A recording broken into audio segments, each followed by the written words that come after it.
قال رسول الله صلى الله عليه وسلم من بطأ به عمله لم يسرع به نسبه। এই দুনিয়াতে এক একজনে এক একটার বাহাদুরি করে।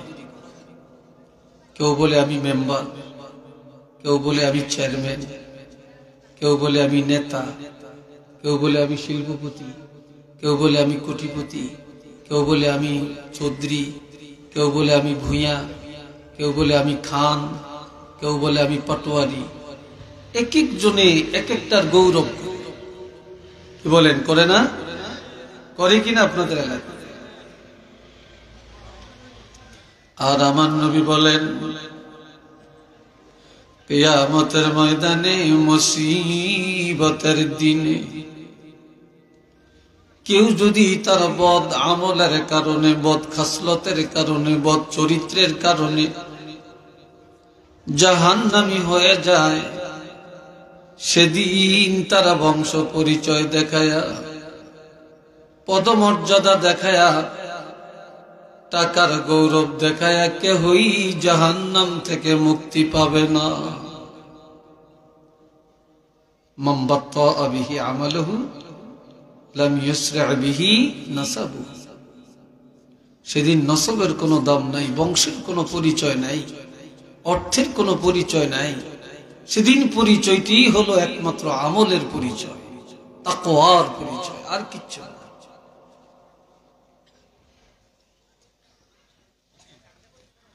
হযরত আল্লাহর হাবিব যখন বললেন, ইয়াউমা ইয়াকুমুর রূহু ওয়াল মালাইকাতু সাফফান লা ইয়াতাকাল্লামুন।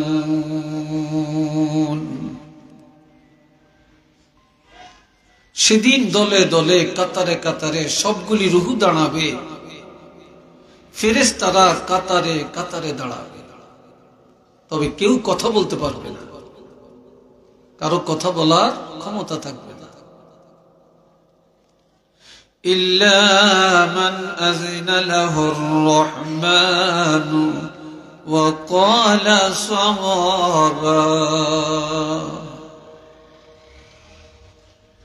দয়াময় রাব্বুল আলামিন সেদিন দয়া করে যাকে অনুমতি দিবেন, তিনি সেদিন আল্লাহর সাথে কথা বলতে পারবেন, এছাড়া কেউ পারবে না। নবীরাও সব জবান বন্ধ হয়ে যাবে, সাহাবীদের জবান বন্ধ হয়ে যাবে, ওলি আল্লাহদের জবান বন্ধ হয়ে যাবে, কারোই জবান থাকবে না, হতবাক হয়ে থাকবে। সাহাবীরা জিজ্ঞাসা করলেন, ইয়া রাসূলুল্লাহ, যেদিন প্রত্যেকের জবান বন্ধ হয়ে যাবে আপনার অবস্থাটা কি হবে? নবীজি জবাব দিলেন, যেদিন কোন নবীদের কথা বলার ক্ষমতা থাকবে না, প্রত্যেকের জবান বন্ধ হয়ে যাবে, সেদিন একমাত্র আল্লাহর সাথে কথা বলার ক্ষমতা আমাকে দেওয়া হবে। আর একটু আস্তে কর, এখনো হইছে না। মাশাআল্লাহ, এবার বুঝা যায় ইমানি জজবা। যালিকাল ইয়াউমুল হক ফামান শাআ আত্তাখাযা ইলা রাব্বিহি মাআবা। এই পিছনে একজন উঠেন আর একজন বইয়েন, এদিন শুরু করছেন কেন? আপনারা শান্তি করছে কে বইতেন, বিসমিল্লাহ কে বইছেন, এরকম লেফট রাইট করতেছেন কে? দুনিয়াতে আর কত লেফট রাইট করবে, কত আর লেফট রাইট করবে? আমি তো লম্বা করতাম না বেশি, যেহেতু রাত অনেক, হুজুর অনেক ওয়াজ করছে, আসছি যেহেতু, না বললো তো হয় না, আদব রক্ষা হয় না, তাই না? কিন্তু উঠা বসা আমি পছন্দ করি না। এই দুনিয়াতে প্রত্যেকে একটা ঠিকানা বানায়। এনআইডি কার্ড আছে না আপনাদের? এনআইডি, আবার অনেকের জন্ম নিবন্ধন, নামে একটু ভুল হইলে সংশোধন করে। এটা অনলাইনে এখন পাওয়া যায়। এক জায়গায় টিপ দিচ্ছেন, সারা দেশে উঠে গেছে। আবার একটা ঠিকানা বানায়, কোটি কোটি টাকা খরচ করে। আপনার বাড়ি কই? বীরপুর। বাড়ি কই? বাগিচা বাজার। বাড়ি কই? অমুক জায়গায়। এটা একটা ঠিকানা, নাকি বলেন? আবার রাস্তার পাশে 1% জায়গা 10 লাখ টাকা দিয়েও কিনে, 20 লাখ টাকা দিয়েও কিনে। গ্রামে বাস করতে ভালো লাগে না, রাস্তার পাশে চলে আসে। আবার গ্রাম ভালো লাগে না, সিলেট শহরে বাড়ি করে। সিলেট ভালো লাগে না, ঢাকা রাজধানীতে বাড়ি করে। বাংলাদেশ ভালো লাগে না, লন্ডনে বাড়ি করে, আমেরিকাতে বাড়ি করে। করে কিনা? এটা দুনিয়ার একটা ঠিকানা। আর আমার আল্লাহ বলেন, কিয়ামত একেবারে সত্য। সেদিন সব মানুষ দাঁড়াবে, এটা সত্য। হিসাব দেওয়া লাগবে, এটা বাস্তব সত্য। সেদিন প্রত্যেকের জবান বন্ধ হয়ে যাবে, এটাও বাস্তব সত্য। তবে এই দুনিয়ার হায়াতে প্রত্যেকটা মানুষের উচিত, আমি আল্লাহ স্বাধীনতা দিয়ে দিলাম, যার মনে চায় সে যেন আখেরাতে নাজাত পাওয়ার জন্য, কিয়ামতে মুক্তি পাওয়ার জন্য, সে যেন আল্লাহর দরবারে একটা ঠিকানা বানাইয়া এরপরে কবরে যায়। ঠিকানা লইয়া যেন কবরে যায়, ঠিকানা না বানিয়ে যেন কেউ না যায়। আল্লাহ বলছেন, দুনিয়ার ঠিকানা তো বানাইবা দুনিয়ার অল্প কিছু সময়ের জন্য, অনন্তকাল যেখানে থাকবা সেই জগতের জন্য একটা ঠিকানা বানাও এবং উত্তম ঠিকানা লইয়া কবরে মাথা দাও। সেই ঠিকানার খবর কি আমাদের কারো কাছে আছে? চিল্লিয়ে বলেন, আছে? নাই কারো। সেই দিনের অবস্থাটা কি? আম্মাজান হযরত আয়েশা সিদ্দিকা খালি কাঁদেন। নবী বলে, তুমি কাঁদছো কেন? সেদিন সব উলঙ্গ দাঁড়াবে, আমি আয়েশার অবস্থাটা কি হবে? আমি কিভাবে থাকবো? আমার উপায় কি হবে? নবীজি বলে, আয়েশা, সেদিন প্রত্যেকটা মানুষ উলঙ্গ দাঁড়াবে, কারো শরীরে বস্ত্র থাকবে না, নারী পুরুষ সব উলঙ্গ দাঁড়াবে। তবে সেদিন মানুষ এত পেরেশান হয়ে যাবে রে, প্রত্যেকটা মানুষ মাথা নিচু করে রাখবে আর কানবে, পেরেশান হয়ে যাবে। কিন্তু একজন আর একজনের দিকে নজর করার কোনো ক্ষমতা পাবে না রে। সেদিন কেউ কারো দিকে তাকানোর ক্ষমতা থাকবে না। একটু চিল্লিয়া বলেন না সুবহানাল্লাহ। সেদিন কেউ কারো দিকে তাকাতে পারবে না।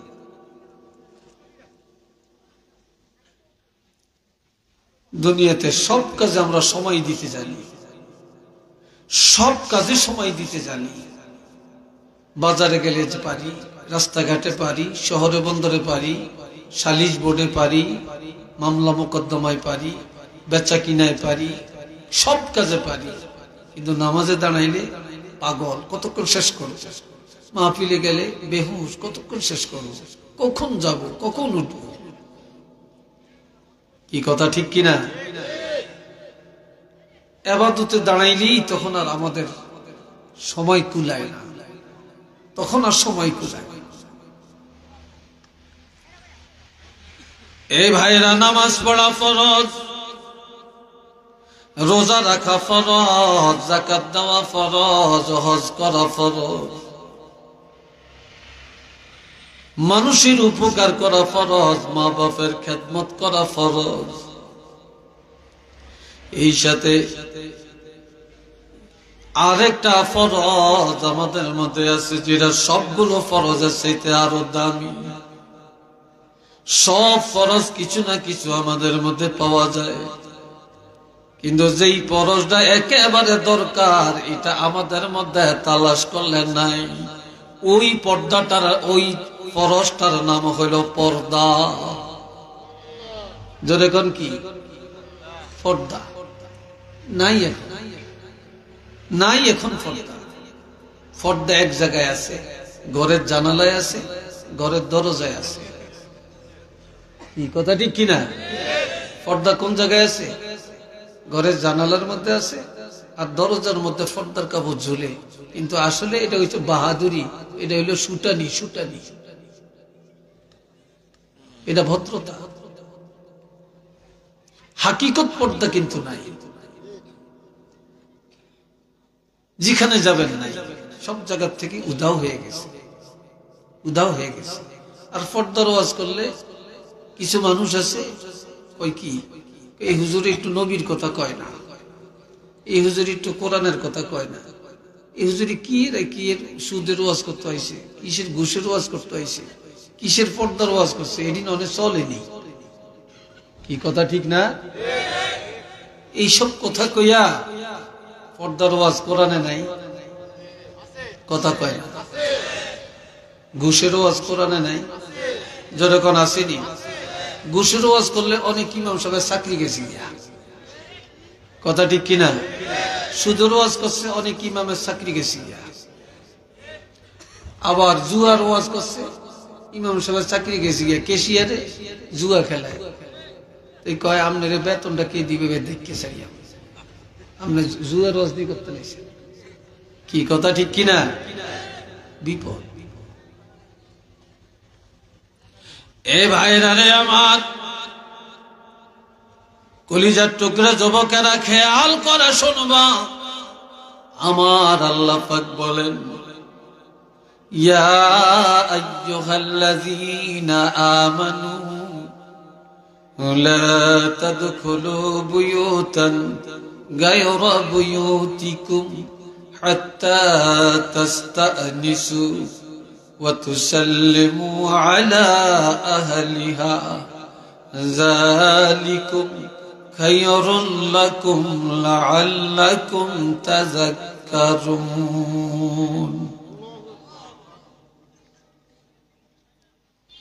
আল্লাহ, তবে ধৈর্য লাগবে। আমার কথা শুনতে হলে ধৈর্য লাগবে, ছটপট করা যাইতো। কথা বুঝছেন তো? কত মুরব্বীরা, কত সুদী জন বসে আছে। আল্লাহ কবুল করুক, কোন আমিন। আরেকবার, আরেকবার আপনারা আমিন বললে সাথে সাথে আল্লাহ কি করেন? কবুল করেন। কোন দোয়াগিরের দোয়া কবুল হয় না যতক্ষণ আমিন বলা না। আর আপনারা যখন আমিন বলেন, এই সাথে আমাদের সাথে যে দুইজন ফেরেশতা আছে, ওনারাও কি বলতেছেন? আমিন। আমার আল্লাহ পাক বলেন, ও ঈমানদারেরা, তোমরা ঘরে প্রবেশ করিও না, ঘরে প্রবেশ করিও, তবে অন্যের ঘরে। কার ঘরে? অন্যের ঘরে বা অন্য ঘরে। তবে প্রবেশ করা আমি আল্লাহ একেবারে নিষেধ করি না। তোমরা ঘরে যাইতে পারবা হাত্তা তাস্তানিসু ওয়া তুসাল্লিমু আলা আহলিহা, অনুমতি সাপেক্ষে অথবা সালামের বিনিময়ে। কারো বাড়িতে কারো ঘরে যদি যেতে হয়, প্রথমে ঘরের কাছে যে বলবে আসসালামু আলাইকুম। যদি উত্তর পাওয়া যায় তাহলে অনুমতি চাবেন, আদখুলু, আমি আসতে পারি কিনা। যদি অনুমতি দেন তখন আবার ঘরে প্রবেশ করার সময় সালাম দিয়া ঢুকবেন। যদি প্রথমবারে উত্তর পাওয়া না যায়, দ্বিতীয়বারে উত্তর পাওয়া না গেলে তৃতীয়বার সালাম দিবেন। তৃতীয়বারে যদি উত্তর পাওয়া যায়, এবার অনুমতি চাবেন যদি অনুমতি দেয়, এবার যদি আপনি ওই ঘরে যান, তাহলে এটাতে শরীয়তে কোনো বাধা নাই। এইভাবে যাওয়ার মধ্যে আমার আল্লাহ জায়েজ করে দিয়েছেন।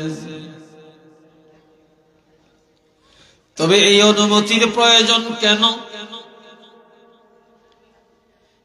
এক যুবক সাহাবী রাসূলকে বললেন, ইয়া রাসূলুল্লাহ,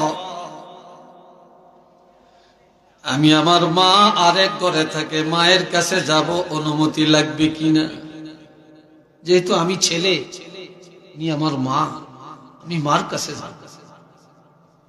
নবীজি বললেন, তুমি তোমার মাকে উলঙ্গ দেখতে চাও কিনা? কয় না। তোমার মা ঘরের মধ্যে কিভাবে আছে তুমি জানো না? শরীরটা কেমন আছে তুমি জানো না? কাজে আগে অনুমতি নিবা, এরপরে মা শরীরটা হেফাজত করে ফেলবে। মা বস্ত্রটা ঠিক করে নিবে, এরপরে তোমাকে অনুমতি দিবে। যখন তোমাকে অনুমতি দেওয়া হবে, তখন তোমারও ইজ্জত রক্ষা পাবে, তোমার মার ইজ্জত রক্ষা পাবে। এই জন্য মায়ের কাছে যেতে হলেও অনুমতি নিয়ে যাওয়া লাগবে। একটু চিল্লে বলেন না সুবহানাল্লাহ।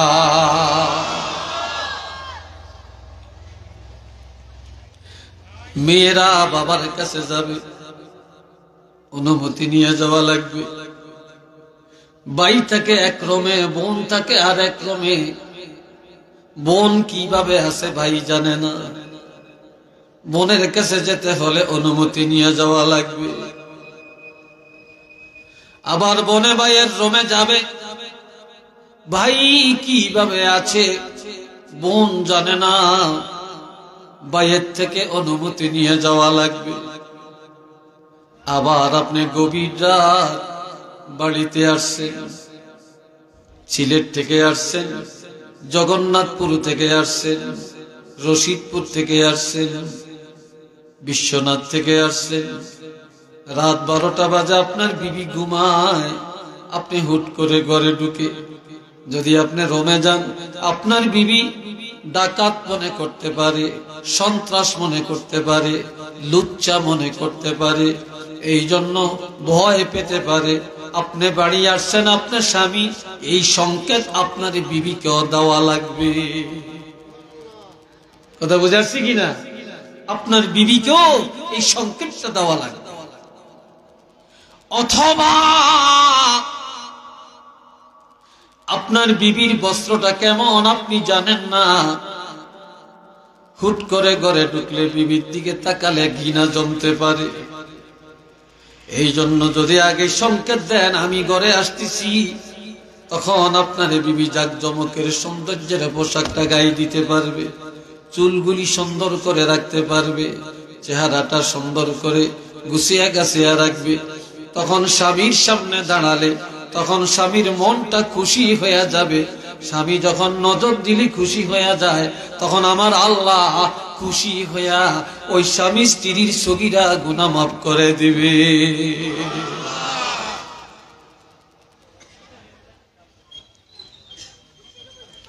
আল্লাহ এই বললাম, আমি আপনাদের কাছে সূরা নূরের 27 নম্বর আয়াত, কত নম্বর আয়াত? 27 নম্বর আয়াতের কথা বললাম। এ ভাইরা রে আমার, এবার আমি আরেকটা আয়াতে চলে যাই, খেয়াল করেন। আমার আল্লাহ বলেন, ও দুনিয়ার মহিলারা, ওয়াকারনা ফি বুয়ুতিকুন্না, তোমরা মহিলারা ঘরে থাকো, তোমরা মহিলারা আড়ালে থাকো, পর্দার ভিতরে থাকো। ওয়ালা তাবাররাজনা, তোমরা ঘরের বাহিরে যাও না, হাটে বাজারে যাও না, শহরে বন্দরে যাও না। তবে আমি আল্লাহ ঘরের বাহিরে যাওয়া একেবারে নিষেধ করি না, যাইতে পারবা, এইভাবে। তবে তাবাররুজাল জাহিলিয়াতিল উলা, জাহিলি যুগের মেয়েদের মতো যায়ও না, তোমার চেহারা দেখায়া যায়ও না, সৌন্দর্যের পোশাক পুরুষের দেখায়া যায়ও না, চুলগুলি খোলা রাখিয়া যায়ও না, চেহারা খোলা রাখিয়া যায়ও না, তোমার অঙ্গ প্রত্যঙ্গ মানুষে দেখবে, এইভাবে ঘরের বাহিরে যায়ও না।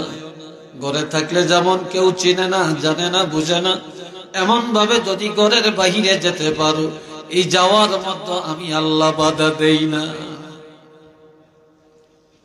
তবে আমার রাসূল বলেছেন, 3 অবস্থায়।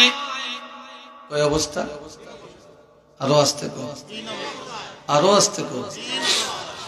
আমার কথা দুর্বলতা দিকে আপনারা দুর্বল সাইজের লাগে। জোরে বলেন, কয় অবস্থা? মাশাআল্লাহ। এই হল এগুলো আটে কি লাগে, এগুলো বইয়ে কিন্তু আর আটে কিন্তু এগুলো যাইতে চায় চায়। সিন্নির ফুলটা কুদ্দুল হইছে, সিন্নির ফুলটা মাদ্রাসাতে আইসি, দেখতে যায় দেখতে যায়। বাঙালি আছে, খানা যেখানে বাঙালি সেখানে। খানা আছে জিন্দাবাদ, খানা নাই মুর্দাবাদ। আমার 3 অবস্থায় আমাদের মা বোনেরা ঘরের বাহিরে যেতে পারবে। অন্তরে রেকর্ড করে রাখেন, এটা কোরআনের তাফসীর। 1 নম্বরে মহিলারা কোরআন হাদিসে ইলম শিখার জন্য পর্দার সাথে ঘরের বাহিরে যেতে পারবে। 2 নম্বরে চিকিৎসার জন্য, স্বাস্থ্য সুরক্ষার জন্য ডাক্তার দেখাবে, চিকিৎসা নিবে, পর্দার সাথে ঘরের বাহিরে যেতে পারবে।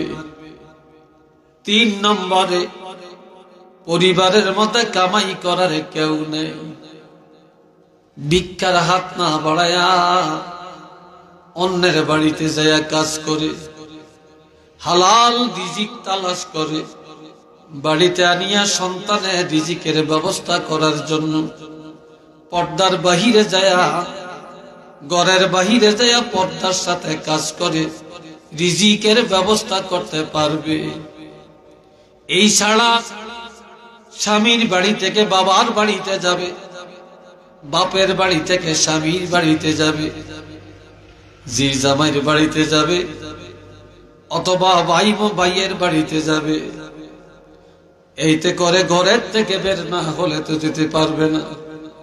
এই অবস্থায় ঘরের বাহিরে যেতে পারবে, তবে উড়া তুড়া পাবে না, জাহিলি যুগের মেয়েদের মতো না, সৌন্দর্য দেখায়া না, চুল উড়ায়া না, চেহারা দেখায়া না, হাত পা নাড়ায়া না, শয়তানের মতো না, মুসলমানি রূপ রং নিয়ে যাওয়ার মধ্যে আমি আল্লাহ কোনো বাধা দেই না। আওয়াজ দিয়া বলেন না সুবহানাল্লাহ।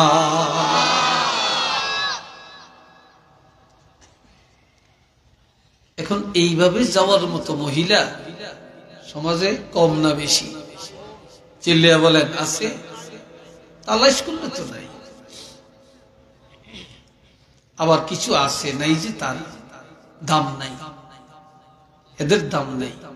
বাড়িতে যদি 10টা মহিলা থাকে, একটা মহিলা যদি পর্দা করে, কোরআন পড়ে, নামাজ পড়ে, মানুষের সাথে মিলামিশা কম করে, উঠা বসা কম করে, তাহলে সব মহিলারা এক জায়গায় হইয়া গোল মিটিং করে, এই মহিলাটা খিত্তা, এটা এক গড়িয়া, এটার কোনো সমাজ নাই, নমাজ নাই, এটা কোন বংশতে আইসে আল্লাহ জানে, এটা কারোর লগে একটু আইস দিয়েও কথা কয় না, দেবরের লগেও কথা কয় না, বাউসুরের লগেও বলে না, এটা অমকেরও ডাকে না, এটা কেমন ভোতে? কি কথা ঠিক কিনা? এর কোনো মূল্য নাই, দাম নাই।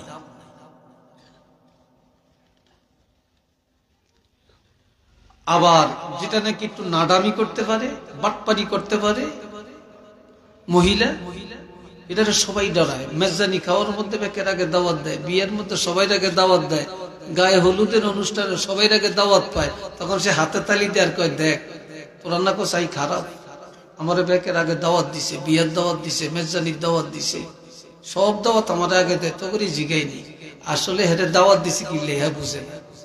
এটা যে বদমাইশ সিটিং বাস, এটা দাওয়াত না দিলে এর যে ভেজাল লাগাইব, গোবর লাগাইব, এই জন্য এর দাওয়াত দিয়ে মুখটা বন্ধ করে রাখছে, এটা যেন ভেজাল লাগাইতে না পারে। কথা ঠিক কিনা? যে ভেজাল লাগাইতে না পারে, এ মনে করে সম্মান করছে। এ ভাইরা আমার, আল্লাহর হাবিব রাহমাতুল লিল আলামিন নবীর বিবিদেরকে নিয়ে মজার আলোচনা করেন। হঠাৎ করে একজন অন্ধ সাহাবী, যার নাম হযরত আব্দুল্লাহ ইবনে উম্মে মাকতুম, এই সাহাবী অন্ধ, চোখে দেখে না, কিন্তু তিনি যদিও অন্ধ, তিনি হাদিসের হুজ্জাত, তিনি ছিলেন হুজ্জাতুল ইসলাম, অর্থাৎ তিনি হাদিসের হাফেজ ছিলেন। আরেকদিকে তিনি যে কোনো কথা বলতেন দলিল দিয়ে বলতেন, এত বড় মাহের ছিলেন। উনি আসতেছে, নবীজি বলেন, ও আমার স্ত্রীরা, তোমরা আড়ালে চলে যাও, আড়ালে চলে যাও, ওই যে অন্ধ সাহাবী আসতেছে। হযরত মাইমুনা বলেন, হুজুর,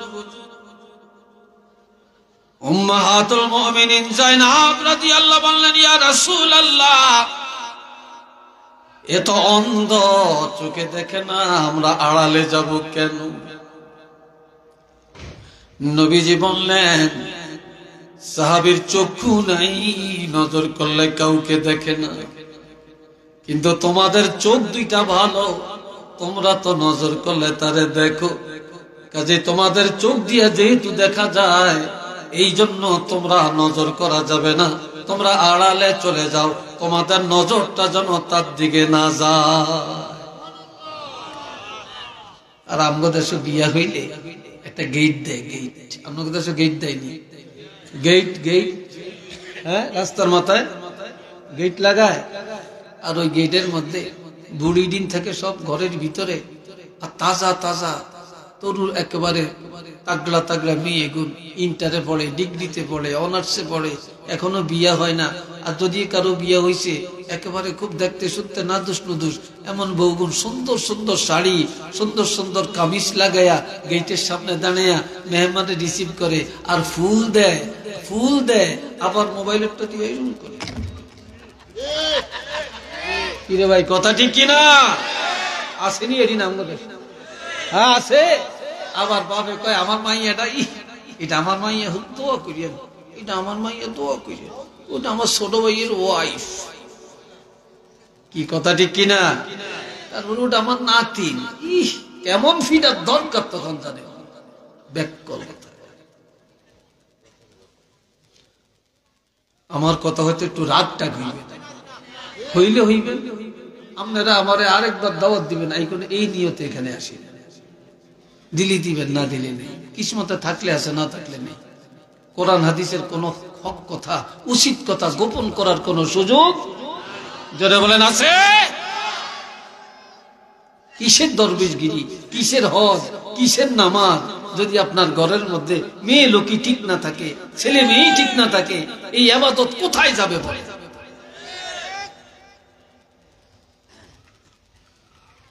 এ ভাইরা আমার, এখন আমার আল্লাহ বলেন, ও মহিলারা, তোমরা ঘরে থাকিয়া কি দায়িত্ব পালন করবা? আমি আল্লাহ দায়িত্ব দিয়া দিলাম, কাজ দিয়া দিলাম। অনেক মহিলারা একা ঘরে ভালো লাগে না, স্বামীরা একটা টাচ মোবাইল দাও, 24 ইঞ্চি 48 ইঞ্চি একটা টেলিভিশন ঘরে ঢুকাও, দেখতে দেখতে যেন সময় যায়। কথা ঠিক কিনা? সময় কাটাইতে হতো, অবসর করে কেমনে থেকে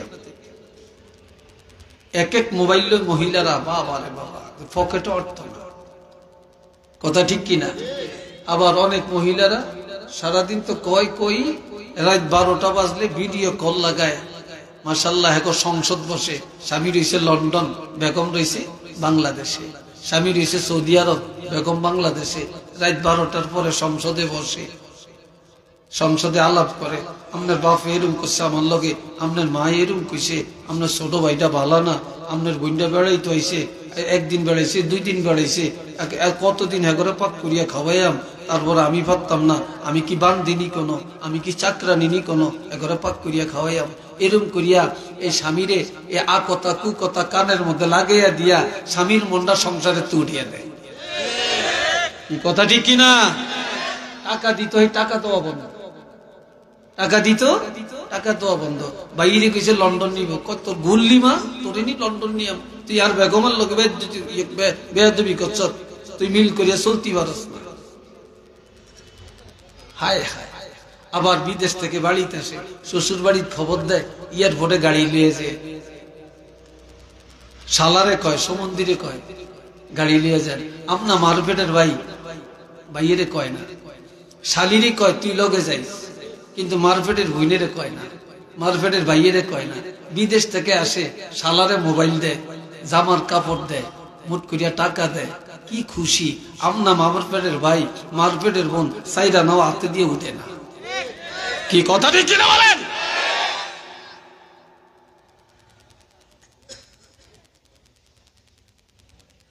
আপনার কথা হয়তো ভালো হইতে হবে, আমি জানি টানি। এখন আমার আল্লাহ বলেন وَأَقِمْنَا الصَّلَاةَ وَآتِينَا الزَّكَاةَ وَأَطِعْنَا اللَّهَ وَرَسُولَهُ।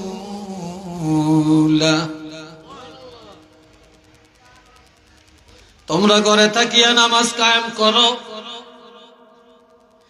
তোমরা মহিলারা বেশি বেশি নামাজ পড়ো। وَآتِينَا الزَّكَاةَ, তুমি যদি যাকাতের উপযুক্ত হয়ে থাকো যাকাত দাও। বিবাহের সময় তোমার স্বামী 7 ভরি স্বর্ণ তোমাকে দিছে, 8 ভরি স্বর্ণ দিছে, তোমার উপরে যাকাত ফরজ। বছরে একবার তুমি যাকাত আদায় করো। ওয়াতি'না আল্লাহ, আল্লাহর বিধানগুলি মেনে চলো। ওয়া রাসূলা, রাসূলের সুন্নত তরিকায় চলো। মন গড়া চলিও না, শয়তানের লিডার হইও না। তুমি যদি হও খাদিজা মার্কা হও, হযরত ফাতেমা মার্কা হও, রাবিয়া বসরির মতো হয়ে যাও। একটু চিল্লিয়া বলেন না মারহাবা। আরেকবার বলেন আল্লাহু আকবার। হযরত ইমাম গাজ্জালী আল্লাহর একজন ওলি, তিনি মরুভূমির জমিনে দিয়ে হাঁটেন। হাঁটতে হাঁটতে হঠাৎ আসরের নামাজের সময়, কোন সময়? আসরে। আসরের নামাজ পড়বে, ওযু করবে, পানি নাই, মরুভূমি তো পানি নেই। হঠাৎ পর্দার আড়াল থেকে একটা যুবতী মেয়ে দেখছে আল্লাহর ওলি কি যেন চগর বগর করে তালাশ করতেছে। আড়ালে থেকে মেয়েটা বলতেছে, হে আল্লাহর ওলি কি চান? আল্লাহর ওলি বলে, মা আমি ওযু করব, নামাজ আদায় করব, পানি চাই। মেয়েটা বলে, গো আল্লাহর ওলি, আমাদের বাড়ির পূর্ব দিকে একটা পুষ্করণী আছে। পুষ্করণী চিনেন তো? পুকুর। যান দেখেন পানি আছে কিনা। মেয়েটা জানে পানি নাই, তারপর বলছে দেখেন পানি আছে কিনা। আল্লাহর ওলি যায় দেখে পানি নাই, পুষ্করণীর তলা পর্যন্ত শুকনা। ঘরের পাশে এসে ডাক দিয়া বলে, মা পানি তো নাই, পানি নাই। হুজুর যেখানে আছেন এখানে দাঁড়ান, পানি পাবে। মেয়েটা দৌড়াইয়া পুষ্করণীর পাড়ে গেছে, যাইয়া 3 বার থুতু পালাইছে। কি পালাইছে? থুতু পালাইছে। পুষ্করণীর তলা দিয়া পানির জোয়ার আসতে শুরু করে দেয়। মুহূর্তের মধ্যে পুরা পুষ্করণী পানিতে ভরে যায়। বললেন, হুজুর যান, এবার পানি পাবেন, ওযু করেন, নামাজ পড়েন। ইমাম গাজ্জালী দৌড়াইয়া যায়, দেখেন পানি ভরা, ভরপুর পানি। ওই পানি দিয়ে ওযু করলেন, আসরের নামাজ আদায় করলেন। নামাজ আদায় করে বলে মা, ঘরের পাশে এসে দাঁড়িয়ে ডাক দিয়া বলে মা, আমি জীবনে এত আমল করলাম, কিন্তু আমার মধ্যে তো এই বুজুর্গ, এই কারামতি নেই।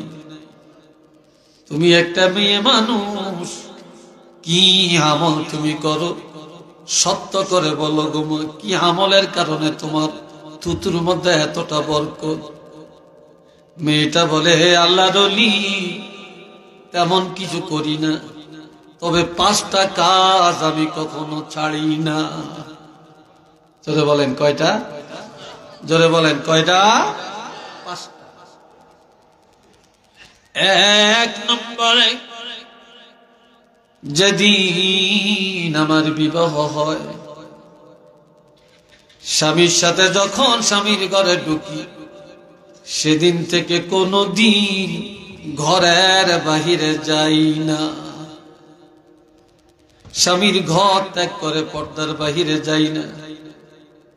2 নম্বরে, আমার নামাজ কাজা হয় না। 3 নম্বরে, একদিনের জন্য কোরআন তেলাওয়াত আমার কাজা হয় না। 4 নম্বরে, স্বামীর মনে কোনোদিন আমি ব্যথা দেই না। 5 নম্বরে, স্বামীর সংসারের কাজ করি আমার হাতে, আর আমার জবানে সারাক্ষণ আল্লাহর হাবিবের উপরে দুরূদ শরীফ তেলাওয়াত করি। যার কারণে আমার জবানে, আমার থুতুর মধ্যে আল্লাহ পাক এই বরকতটা দান করছেন। একটু চিল্লিয়া বলেন না সুবহানাল্লাহ। আমগুগুনে থুতু পালাইলে কি পাওয়া যাইব? পোকা ছাড়া আর কিচ্ছু না, দুর্গন্ধ ছাড়া আর কিচ্ছু না। কথা ঠিক না? এ বাবাজিরা আরো শোনেন।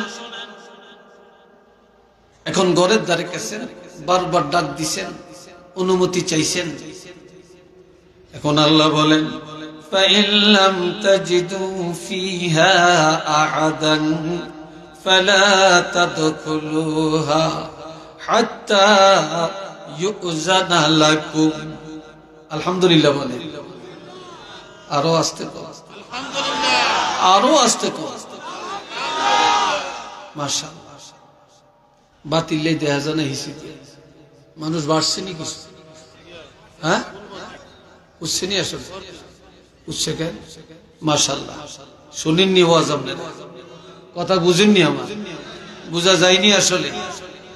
আর বেশি না, বেশি 15 থেকে 20 মিনিট। রাজি আছেন তো? রাজি নাই?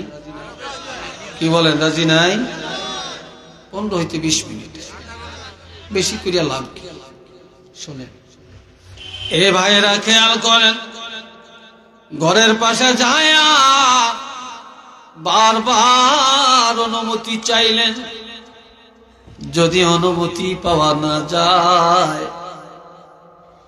অথবা কাউকে পাওয়া গেল না,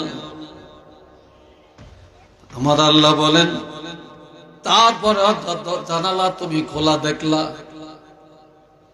উকি ঝুঁকি দিয়া জানালা দিয়া তাকায় না, ঘরের দরজা খোলা পাই না, ওই দরজা দিয়া ঘরের দিকে তাকায় না, ঘরে ঢুকার চেষ্টা করিও না। ওই পর্যন্ত তুমি ঘরের বাহিরে দাঁড়িয়ে থাকবে, হাত্তা ইউযানা লাকুম, যতক্ষণ পর্যন্ত তোমরা অনুমতি পাইবা। অনুমতি পাওয়া পর্যন্ত ঘরের বাহিরে দাঁড়িয়ে থাকা লাগবে। অনুমতি পাওয়ার আগে কোন অবস্থায় তোমরা ঘরে ঢুকার চেষ্টা করবা না, জানালা দিয়েও তাকাবে না, দরজা খোলা দেখলে ঘরের দিকে তাকাবে না। যদি অনুমতি চাইতে হয় আরেক দিকে তাকায় অনুমতি চাইবা। একটু কন্যা সুবহানাল্লাহ। ঘরের দিকে তাকায় না, আরেক দিকে তাকায় অনুমতি চাইবা। এরপরে যখন বলা হবে ঘরের ভিতরে, বুঝলা মানুষ আছে কিন্তু অনুমতি নাই ঘরে ঢুকার, কি বলছে? ফাইন কিলা লাকুম রাজউ, এ তুমি কে অনুমতি চাও? অনুমতি দিতে পারতাম না, চলে যাও, আমার ঘরে ঢুকতে পারবা না। এলা সে পুরুষ হোক আর মহিলা হোক, যেই নিষেধ করলো যে আমার ঘরে ঢুকতে পারবা না, ঘরে ঢুকার অনুমতি নেই। এখন আপনি কবেন, ই কত বড় আলিশা, কত বড় লোক, কত সুটানি মারে, কত বড় লোক দেখছি, এতের বাড়িটাইছি, এতে একটু অনুমতি দিল না, সাইরানার দাম দিল না, আমরা কি মানুষ নানি? এরকম করিয়া সমালোচনা করে আর বেটার ইজ্জত নষ্ট করে। কি কথা ঠিক কিনা? ইজ্জত নষ্ট করে। আর আমার আল্লাহ বলেন, যখন বলবে চলে যাও, চলে যাও, অনুমতি দেওয়া যাবে না। ফারজিউ, এক মুহূর্ত দেরি করা যাবে না, সাথে সাথে সেখান থেকে চলে আসবে। সেখান থেকে যদি চলে আসো, ওয়াজকা লাকুম, যখন চলে আসবা, এই চলে আসার মধ্যে তোমাদের জন্য পবিত্রতা আছে। এই ঘরে যারা, তাদের জন্য পবিত্রতা, তোমাদের জন্য পবিত্রতা। যদি তোমরা এটা বুঝতে পারো, উপলব্ধি করতে পারো, তো এর চাইতে বড় পবিত্রতা নাই। একটু চিল্লিয়া বলেন না সুবহানাল্লাহ। আর একটু জোরে কর। এই ভাইরা রে, এরপরে আমার আল্লাহ বলেন,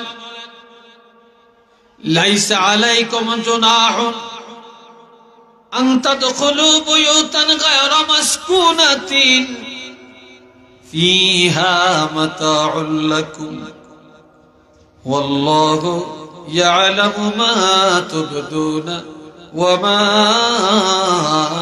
তাকতুমুন। চিল্লিয়া বলেন আলহামদুলিল্লাহ। কথা চলবনি? আসলে চলবনি না? কোনো কষ্ট পাইতেছেন আপনি? বিরক্ত লাগতেছে আপনাদের? আমি বানি সরে কোনো কথা বলি না, আল্লাহর কোরআনের কথা। এখন এই বাহিরে কথা হয় কেন? এরা কারা এই কথা যে বলতেছে? একটু দরুদ শরীফ সবাই বলেন, আল্লাহুম্মা সাল্লি আলা সাইয়্যিদিনা মাওলানা মুহাম্মদ ওয়া আলা আলি সাইয়্যিদিনা মাওলানা। জোরে জোরে আল্লাহুম্মা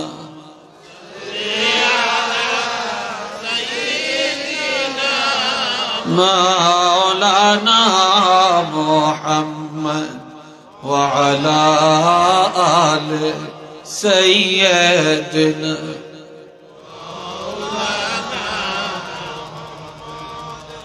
আমার আল্লাহ পাক বলেন, ওই ঘরের মধ্যে প্রবেশ করতে তোমাদের কোনো অপরাধ নাই, যেই ঘরে কেউ বসবাস করে না, যেই ঘরে তোমাদের সম্পদ, এমন ঘরে যাইতে অনুমতি লাগবে না। যেমন আপনার ঘরে 8টা রুম, 3টা রুমের মধ্যে আপনারা থাকেন, আর আরো 5টা রুম, ওই রুমের মধ্যে আলমারি আছে, খাট আছে, সোফা আছে, অথবা মূল্যবান সম্পদ আছে, কিন্তু এটা চাবি আপনার কাছে। ওই রুমের মধ্যে যদি যান, অনুমতি লাগবে না। অথবা আপনার গরু ঘর, গরুগুলি আপনার, সেখানে যাবেন, অনুমতি লাগবে না। অথবা পাকঘর, পাকঘর আপনার, সেখানে যাবেন, অনুমতি লাগবে না। যদি পাকঘরে যদি অন্য কোন মহিলা থাকে, তাহলে আপনি পুরুষ, সেখানে যাইতে অনুমতি লাগবে। অথবা আপনি মহিলা, ওই ঘরে যাইতে অনুমতি লাগবে। কোন যুবক, সেখানে যাইতে অনুমতি লাগবে। অথবা আপনার দোকান, এই দোকানে আপনি যাবেন, অনুমতি লাগবে না, অনুমতি লাগবে না। অথবা আপনি স্কুলে পড়েন, কলেজে পড়েন, সেখানে আপনি যাবেন, অফিস সেখানে যাইতে অনুমতি লাগবে।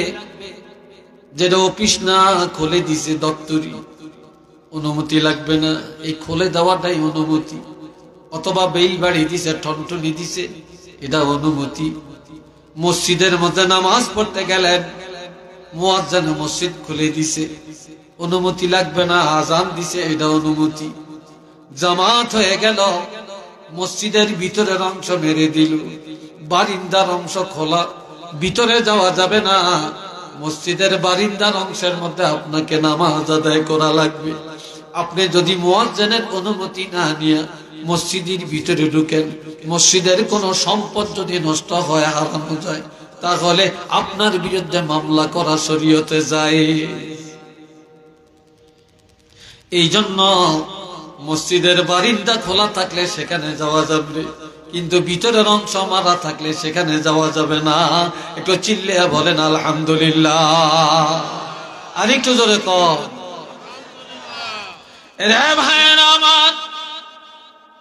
আমার আল্লাহ বলেন, ওয়াল্লাহু ইয়ালামু মা তুবদুনা ওয়া মা তাকতুমুন। তোমরা জানো না, আল্লাহ জানেন। আল্লাহ জানেন তোমার অন্তরে কি আছে, কি জন্য তুমি ঘরে আসলা, কি জন্য তুমি এখানে ঢুকলা। এটা যদিও পৃথিবীর কেউ জানে না, আমার আল্লাহ জানে। কেননা ইন্নাল্লাহা লা ইয়াখফা আলাইহি শাইউন ফিল আরদি ওয়ালা ফিস সামা। আসমান জমিনের মধ্যে যত কিছু, কোনটাই আমার আল্লাহর কাছে গোপন নাই। আসেনি গোপন? জোরে বলেন, আসেনি গোপন? কোনো কিছুই গোপন নেই। এইবার আল্লাহর হাবিব সুন্দর একটা হাদিস বলছেন মহিলাদের বেশি নফল নামাজ পড়া লাগে না, বেশি নফল রোজা রাখা লাগে না, বেশি তাহাজ্জুদ পড়া লাগে না। মহিলারা 4টা কাজ যদি করে, এই 4টা কাজ করলে 8টা জান্নাতের দরজা খুলে দেওয়া হবে। যে কোনো দরজা দিয়া মহিলা দৌড়ায়া জান্নাতে প্রবেশ করতে পারবে। আল্লাহ এ বাবা জিরারে আমার, ক্বালা রাসূলুল্লাহ সাল্লাল্লাহু আলাইহি ওয়াসাল্লাম, আল মারআতু ইজা সাল্লাত খামসাহা। ঈমান গ্রহণের পর যে মহিলা 5 ওয়াক্ত নামাজ, কয় ওয়াক্ত? জোরে কয় না, আরো জোরে কর। মহিলারা নামাজের বেলায় দুর্বল, রোজার বেলায় সবল। মহিলারা 6 রোজা, 9 রোজা, 7 রোজা, 8 রোজা যত আছে ব্যক্তি রাখতে রাজি, কিন্তু নামাজ সঠিকভাবে পড়তে রাজি না। কি কর, কথা ঠিক কিনা? আমার আল্লাহ বলেন, যে মহিলা 5 ওয়াক্ত নামাজ নিয়মিত আদায় করে, ওয়াসামাত শাহরাহা, মহিলা যখন রমজান মাসে রোজাগুলো সঠিকভাবে পালন করে, ওয়া আহসানাত ফারজাহা, মহিলা যখন লজ্জাস্থান হেফাজত করে রাখে, গুপ্তাঙ্গ হেফাজত করে রাখে, ওয়া আতাআত বা'লাহা, আর ওই মহিলা স্বামীর আনুগত্য করে, স্বামীর মনে কষ্ট দেয় না, স্বামীর মনে কষ্ট দেয় না, স্বামীকে সব সময় রাজি রাখে, খুশি রাখে। আল্লাহর হাবিব বলেন, এই মহিলার জন্য ফুতিহাত লাহা আবওয়াবুল জান্নাতিস সামানিয়া, আল্লাহ পাকের 8টা জান্নাতের দরজা খুলে দেওয়া হয়। ফালতাদখুল আবওয়াবাল জান্নাত মিন আইয়্যা শাআত, যে কোন দরজা দিয়া এই মহিলা দৌড়াইয়া হাসতে হাসতে জান্নাতের মধ্যে চলে যেতে পারবে।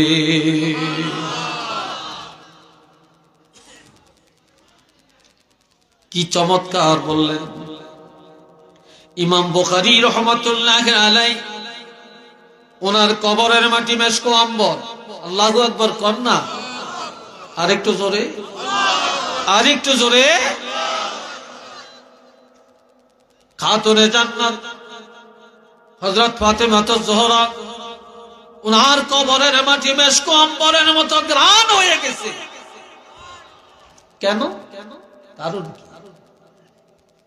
ইমাম বুখারী রাহমাতুল্লাহ আলাইহির আম্মা এত পর্দাশীল ছিলেন, কেউ কোনোদিন দেখে না ইমাম বুখারীর মার গলার আওয়াজটা কেমন, চেহারা কেমন। আর ইমাম বুখারীর আম্মা তিনি কোরআন তেলাওয়াত করতেন, 5 ওয়াক্ত নামাজ আদায় করতেন, তাহাজ্জুদ পড়তেন। আর তাহাজ্জুদের বিছানায় বসে বসে আল্লাহর কাছে মুনাজাত দিয়া বলতেন, আল্লাহ তুমি আমাকে এমন সন্তান দাও যেই সন্তান হবে ওলি, যে সন্তান হবে কোরআনওয়ালা, যে সন্তান হবে হাদিসওয়ালা, যার দ্বারা কোরআন হাদিসের খেদমত হবে, যার খেদমত কিয়ামত পর্যন্ত দুনিয়াতে জারি থাকবে। সেই ইমাম বুখারীর আম্মা দোয়া করলেন, আল্লাহ কবুল করলেন। আর এমন ইমাম বুখারী যখন হাদিস লেখেন, তিনি রাত্রি বেলায় 2 রাকাত নামাজ পড়েন, ওযু করেন, গোসল করেন, এরপরে 2 রাকাত নামাজ আদায় করেন, এরপরে একটা হাদিস লেখেন। তবে ইমাম বুখারী হাদিস লেখছেন অন্ধকার রাত্রি। সুবহানাল্লাহ কইেন, এত আস্তে আরো জোরে, অন্ধকার রাত্রে হাদিস লেখছেন। কিভাবে ইমাম বুখারী কোনটা সহিহ হাদিস কোনটা গায়রে সহিহ এটা নির্ণয় কিভাবে করবে? তিনি আল্লাহর নাম ধরে কলমটা হাতে নিতেন, কাগজের মধ্যে যখন কলম বসাইতেন অন্ধকার রাত্রে, তখন মদিনার থেকে একটা নূর ডাইরেক্ট ওনার কলমের মাথায় আসিয়া জমা হইত, আর ওনার কপালের মধ্যে নূর চমকাইত। ওই কপালের নূর আর কলমের মাথার নূর, এই 2 নূরের আলো দিয়া ইমাম বুখারী হাদিস লেখার কাজ শেষ করে দেয়। ইমাম বুখারী ইন্তেকালের পর ওনার কবরের মাটি আমার আল্লাহ মেশক আম্বর বানায়া দেয়। আর খাতুনে জান্নাত কেউ কোনোদিন দেখে না, কেউ কোনোদিন দেখে না। লম্বা না বেটো, সুন্দর না কালো, মোটা না চিকুন, পৃথিবীর কোন পুরুষে জানে না। আল্লাহর হাবিবের ইন্তেকালের 6 মাস পরে খাতুনে জান্নাত ইন্তেকাল করে। ইন্তেকালের আগে হযরত আলী রাদিয়াল্লাহকে ডাকে, হযরত আলীকে ডাক দিয়া বলে, আলী রে, তুমি আমার আদরের স্বামী, তোমার কাছে আবদার রেখে দে। আমার আব্বা ওসিয়ত করে গেছে, আব্বার ইন্তেকালের পরে সর্বপ্রথম আমার সাথে দেখা হবে, কাজে আমার সময়টা হয়তো বেশি নেই। তবে আমি যদি মারা যাই, আমার মৃত্যুর খবরটা বেশি জানাজানি করিও না। মানুষে জানলে অনেক মানুষ আসবে, কে জানি মৃত্যুর উপরে দেখে ফেলে, আমার ভয় লাগে, এই জন্য বেশি প্রচার করিও না। মহিলা বললে মাইকে বলা জায়েজ নাই, মহিলা মারা গেলে মাইকে প্রচার করা জায়েজ নাই। অথচ মুসলমান মসজিদের মাইক দিয়া মহিলার কথা পর্যন্ত প্রচার করে, কথা ঠিক না? আমার ভাইরা রে, খাতুনে জান্নাত বলে আমার আরেকটা ওসিয়ত। কই কি? বলে আমার ইন্তেকালের পরে আমার গোসলটা দিনের বেলায় দিও না।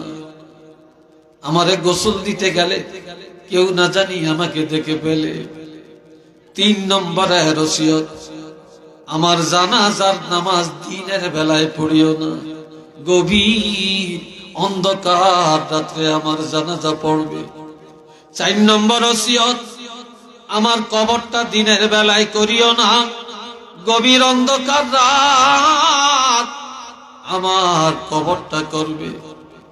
আহা, এরপরে ওসিয়ত, আমাকে দিনের বেলায় মাটি দিও না, গভীর রাত আমাকে কবরে রাখবে। আর আমার কবরে কোনো নকশা করবা না, আমার কবর দেখে কেউ যেন বুঝতে না পারে আমি কতটুকু লম্বা, কতটা মোটা ছিলাম, আমার কবর দেখে যেন অনুভব না হয়। খাতুনে জান্নাতের ইন্তেকালের পরে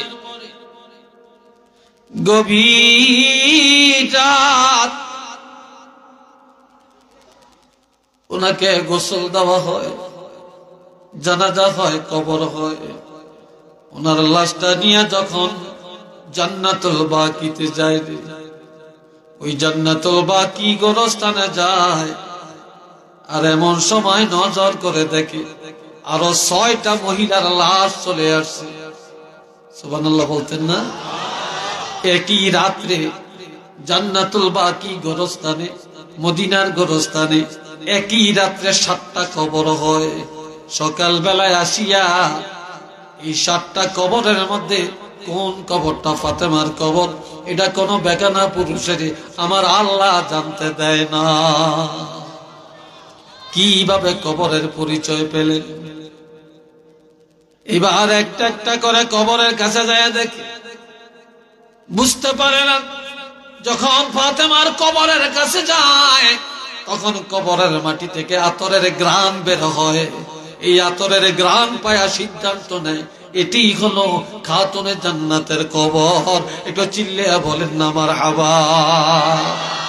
আরেকবার বলেন আল্লাহু আকবার। আরো জোরে বলেন আল্লাহু আকবার। আর আমাদের মায়েরা কি জন্য গোমা এত পাগল হয়ে গেলেন?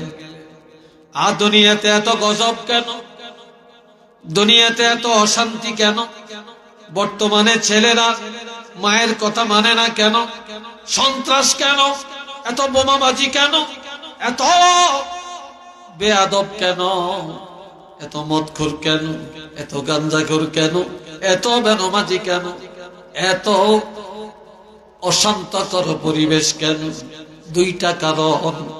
1 নম্বরের কারণ হলো, যেই বাবা সন্তানের জন্ম দেয় এই বাবাই খায় হারাম। বাবাই খায় কি? এই মাইকের আওয়াজ একটু বাড়াই দেয়। আর কই গেছে? এরা নাই এখানে?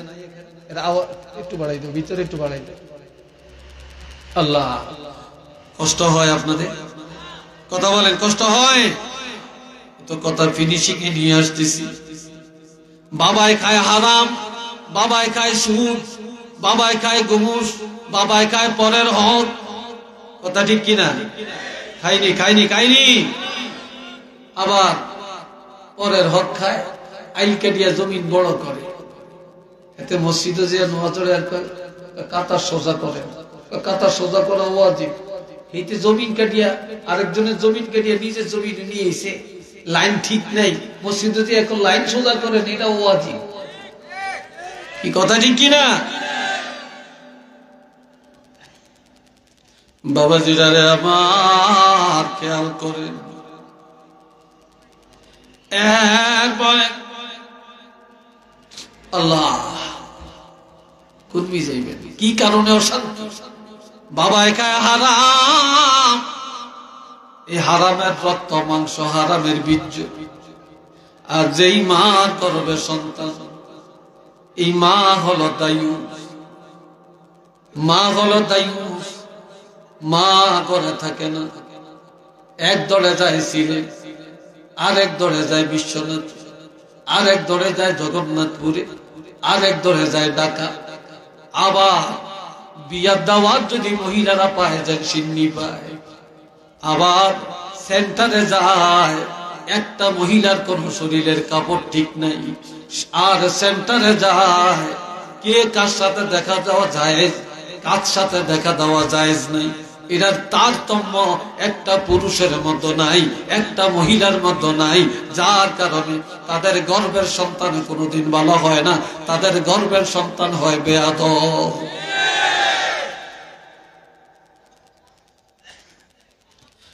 আর যেই মা ভালো তার সন্তান ভালো,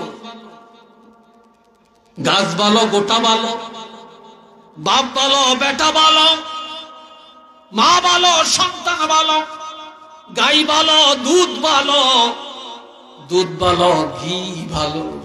কথা ঠিক কিনা? গাই ভালো, দুধ ভালো, দুধ ভালো, ঘি ভালো, আর বাপ যদি খারাপ হয়, মা যদি খারাপ হয়, কোনদিন ভালো সন্তানের আশা করা যাবে না রে। একটু চিল্লিয়ে বলেন না নাউযুবিল্লাহ।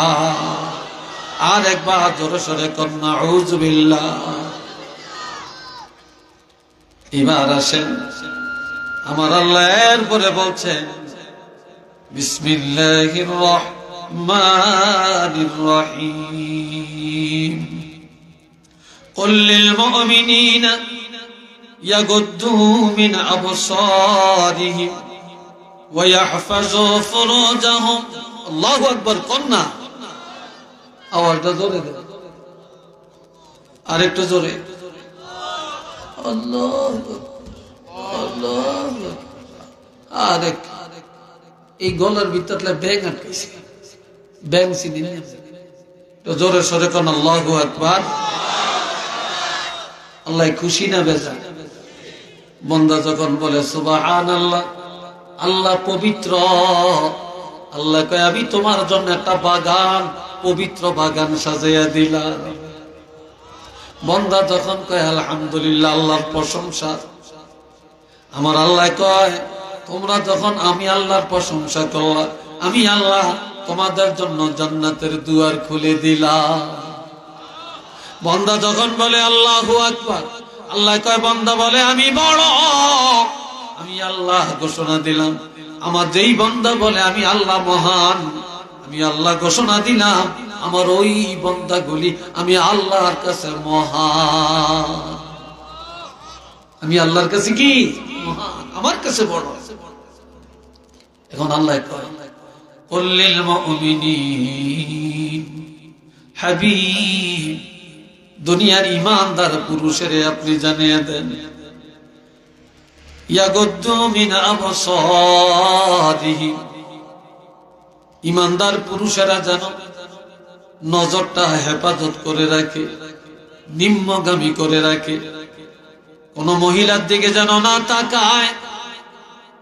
আর হাটে যাবে, বাজারে যাবে, স্কুলে যাবে, কলেজে যাবে, শহরে বন্দরে যাবে, সেন্টারে যাবে, আরেকজনের বাড়িতে যাবে, সাবধান কোন পুরুষেরা যেন এই চোখ দিয়া মহিলার দিকে না তাকায়। এক হুজুরে ওয়াজ করছে, প্রথম যদি নজর যায় আল্লাহ এটা মাফ করতে পারে, দ্বিতীয়বার যদি নজর দেয় তাহলে কবিরা গুনাহ হবে।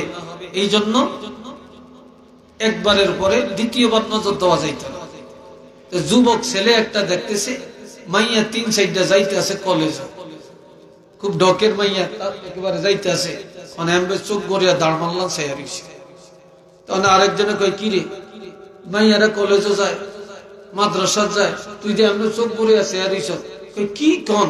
কালকে হুজুরের ওয়াজ শুনছি, হুজুরে কইছে 1 নজর সাওন যায়, 2 নজর চাইলে গুনাহ হইব, এই জন্য আমি নজর আর হিরাই না, 1 নজর দিয়া রাখছি। একটু জোরে কন্যা নাউযুবিল্লাহ। কি কয়? নজরটা দিয়ে রাখছি, নজর আর লাড়ি না। একটু নাউযুবিল্লাহ বলতেন না কেন? সালাত কত চিন্তা করে। একজনের মেম্বারি খাইছে, যে কয় ভাবি, ভাবি কই, ভাবির লোক একটু কথা কম লাগে, আফাই কই, খালাই কই, কত খালা, কত চাষি, কত কাকি, কত ভাবি। আর নির্বাচন গেলে গিয়া বোর্ডে ফাঁস করিয়া লেলি বুড়ি আঙ্গুল দেখায়। কি কথা ঠিক কিনা কন? এই সময় ভাবি চিনা না, এই সময় ভাই চিনা না। এই জন্য একজনের পেছিল, আন্ডা বাচ্চা দিবি বলে মুরগি খাইলি গোলাপ দান, আন্ডা বাচ্চা দিবি বলে মুরগি খাইলি গোলাপ দান, আন্ডাওয়ানা বাচ্চাওয়ানা মুরগি বড় না ফরমান। কথা ঠিক। অর্থাৎ ভোটে দাঁড়াইছে, নির্বাচনে দাঁড়াইছে চেয়ারম্যান অথবা মেম্বার অথবা এমপি, ব্যাংকের কাছে যে ইনশাল্লাহ আপনাকে বাড়ির দরজা পর্যন্ত ফাঁকা করিয়ে দিয়াম, তারপরে ব্রিজটা করিয়ে দিয়াম, আপনার 6 ফেরিয়া কার্ড দিয়াম, তারপরে বিধবা ভাতা দিয়াম, তারপরে বৃদ্ধ বয়সের প্রতিবন্ধী দিয়াম, সব দিয়াম। যখন এতে পাশ করিয়া লাইছে, আগে কইছে কি দিব? আন্ডা দিব, বাচ্চা দিব। এই জন্য গোলার দান, মানে ভোট নিয়ে ব্যাগ শেষ করিয়া পাশ করিয়া এখন আন্ডাও না বাচ্চাও না, অর্থাৎ ডিমর খবরও নাই, বাচ্চারও খবর নাই। কয় মুরগিটাই বড় নফরমান, এখন এই মেম্বার হয়েছে নফরমান, চেয়ারম্যান হয়েছে নফরমান। আর এই দেশে শান্তি নাই এই জন্য যে ডাকাইতে যায় চোরের বিচার করতো, ডাকাইতির বিচার কেউ করে না। কারণ এই দেশের বড় বড় নেতা, বড় বড় চাকরিওয়ালা এ ঢিল ডাকায় কলমের মাথা দিয়া এই জনগণের লক্ষ লক্ষ কোটি কোটি টাকা মারিয়া খায়, আর হেরা যায় মুরগা চোরের বিচার করতে। কথা ঠিক না? মুরগা চোরের বিচার হেরা করতে যায়। তুই রাজা ডাকাতি করছ, ডাকাইতির বিচার কে করবে? যেই দেশ ডাকাইতির বিচার নাই, চোরের বিচার আছে, এই দেশ শান্তির আশা করা। একটু নাউজুবিল্লাহ জোরে কর, আর একটু জোরে বলেন। আমার কথায় কি রাগ হইছেন আপনারা? জোরে বলেন, রাগ হইছেন? রাগ হইয়েন না, আর রাগ হইলেই বাকি, এটা তো বাস্তব কথা। আল্লাহ করে বুঝদেন, হেদায়েত দান করেন, সবাই বলেন আমিন। আর একটু চিল্লিয়া কোন আমিন। আপনারা সীসা চিনেননি? সীসা, এই সীসা চিনেন? সীসা এই জামনে একটা পুরুষ একটা মেয়ের দিকে চোখ রাঙ্গে তাকাইছেন, একটা মহিলার দিকে তাকাইছেন, সৌন্দর্যের দিকে তাকাইছেন, বারবার ছায়া রইছেন। আল্লাহ পাক কিয়ামতের ময়দানে এই সীসার জাহান্নামের আগুন দিয়া গালাইব। আপনি যতটা নজর দিছেন ততবার আপনার চোখের মধ্যে এই সীসা গালা গুলি লাগাইব। একটু নাউজুবিল্লাহ কর না, সীসা গালা লাগাইব। সহ্য করতে পারবেন? যদি বলেন পারবেন? পারবেন। এরপরে আল্লাহ বলেন